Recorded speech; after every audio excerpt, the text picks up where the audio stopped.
This is take 2 of Did You Get That? Best part we're going to talk about today. We're going to talk about 2 levels of best part. We're going to do shell chords first, and then we're going to do the full-fledged chords. That's essentially adding the perfect fifth interval to our chords. So first, shell chords.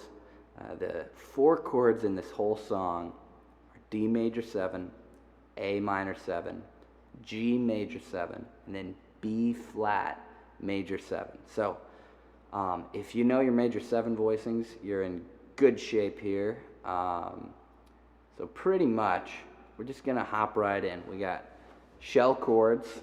So shell chords are playing the 1, the 3, and the 7. It's a good thing to know how to use for like just comping through some jazz or some R&B where you like want to make sure you're getting the tonal qualities, the major minor quality, and or the dominant or major 7. So we're going to talk just briefly so you understand those chords. And I think shell chords are a great way to learn about those intervals, right? So we're going to jump in. We got D major 7. That's D. All right, so we got D and then F sharp. That's the major 3rd. So if you're a vocalist, we got do, do, mi, T. That T is a major 7, right? So do, mi, T. So this is the first chord we're going to play in the song. That's D major 7. And this whole song is all about the right hand just doing like a pluck of all the strings and then slap of the string. So, right? So we're just going to keep that right hand pattern for this whole song. So first chord, shell chord, major 7, 1, 3, major 7. We're going to get back to that. We're going to use it to do the G major 7 and the B flat major 7, but we're going to do it on the E string instead. So here's the A string version, 5th fret, A string. All right, so first chord of the song. And now, second chord, A minor 7. The shell chord version goes A, that's the 1 of an A minor 7. G, that's the dominant 7 of an A minor 7. And then lastly, we got C, natural, or just C, right? That is our minor 3rd. Or in this case, it's kind of the octave of the minor 3rd. So for this voicing, we're on the 5th fret here, and we're skipping the A string. So it's E. On the E string, we're playing an A note, 5th fret. And then on the D string, we're playing a G note. That's the 5th fret. And then on the D string, we are also on the 5th fret, and we are playing a C note. So that's 1, dominant 7, 3, minor 3, I should say. All right. And again, our right hand's just going to keep up that. And then we're going to play a G major 7 next. That's 1, major 3, and then major 7, right? Right, cool. So this is the same shape.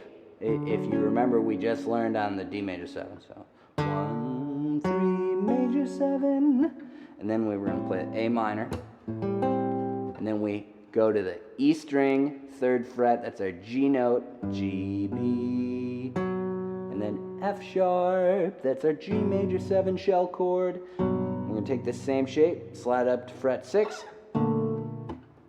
Good. And that's essentially the exact same shell chord shape. 1, 3, major 7, do, mi, ti, do. Right, you can hear the octave of your 1 is right there. That's what a major 7 is. It's just a half step below the octave of your root, right? So,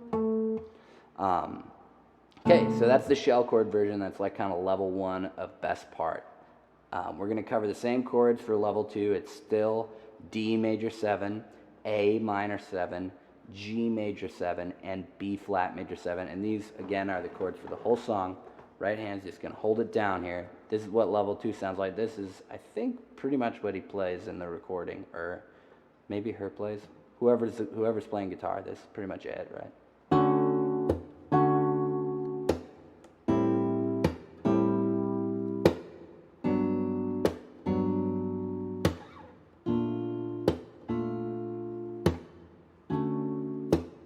Right, and your right hand is just adding a little slap in between. So pluck, slap, pluck, slap.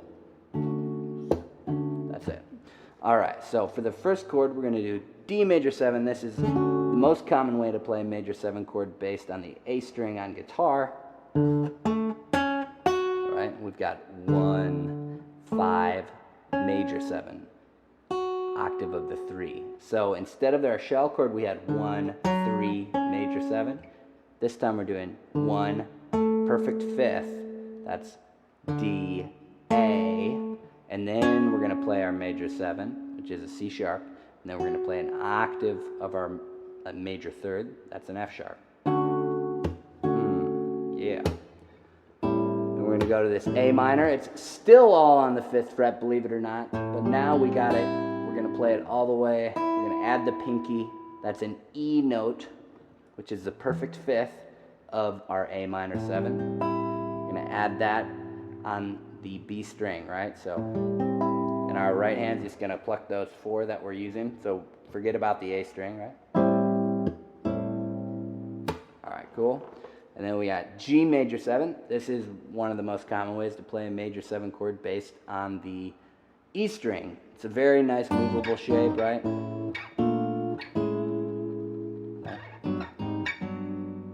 Cool. I love moving major 7s around, and I mean, that's also clearly something that was part of this composition, right? And then we got A minor, and here's G major 7.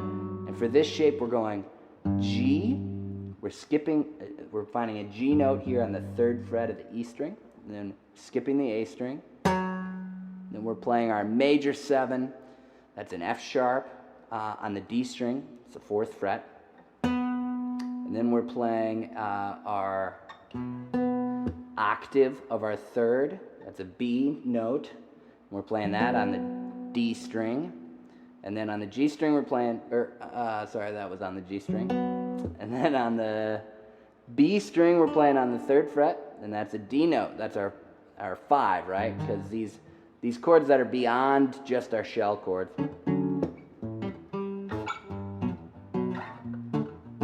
these ones that are the full chords, these are adding that perfect 5th interval. And that's kind of what fills it out, right? That adds some nice density, I guess, to the chord. It's perfect 5th, so you like to hear that in a chord. Everybody's ears like, oh yeah, okay. So we got D major 7, A minor 7, G major 7, B flat major 7. That's the 2nd level, so you just take the same shape we just talked about on the G and slide up to the 6th fret, still going 1 T, or like Do T, sorry, 1 major 7, octave of the 3rd, and then perfect 5th on top, yeah! Alright, and also one thing I'd like to say is, when you're playing this B flat chord, they do sometimes sing the vocal line that goes B flat and then resolves to this A natural right below it, right? So it's a really nice part of the vocal line in this song, so be sure to check that out. And also, if you want to hear us doing it, Old Oaks will be releasing, if we already haven't in your world, on our YouTube page, a rehearsal video of this song. Okay, that's today's version of Did You Get That? Have a good one.